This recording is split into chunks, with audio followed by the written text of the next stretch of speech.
Sanibonani, nginibingelele ekhaya lamaphupho. Ngiyabezwa abantu abaningi bathi ngingalandi. Ukuthi kubalulekile ukuthi abantu ngibakhumbuze ukuthi besubscribe, bethathe inamba. Ngobani na? Ngoba mina ngiyanisiza ngokuthi nichazeleke nithole ulwazi, nani niyangisiza ngokuthi ninyuse i-channel yami. Kufaka imali lokho, imali yani yokuthenga idatha, ngiphinde ngibuye ngizochazela omunye obuzile. Sinale page ku-TikTok, sinale page ku-YouTube, ku-Facebook. Igama nje liyafana lithi Sichaza Amaphupho. Okay, ake ngihlala odabeni-ke. Ukuphupha umuntu owawuthandana naye ewasha. Ngabe lokho sikuchaza ukuthini? Khona usibuzile lo mbuzo.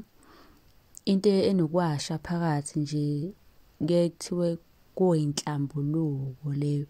Ukusho ukuthi lowo muntu owathandana naye ufisa ukuthi kube khona uxolo oluba khona phakathi kwakho naye, ngoba uthi lithini iphupho, umuntu othandana naye ewasha.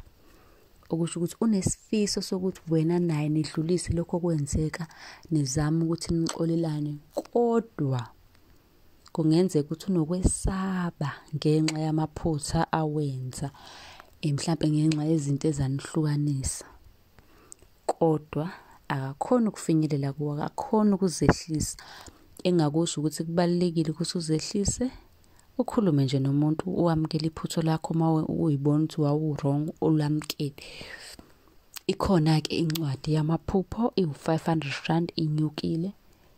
Khona insipho yobulongo, iyasiza ukugeza idlozi, uthandeke nje, isiza okuningi. Neminye-ke imithi yesintu eminingi, nensipho kadumba ekhona. Ngizoshiya inamba khona la kwi-video. Ngiyacela ukuthi ningakhohlwa ukusubscribe.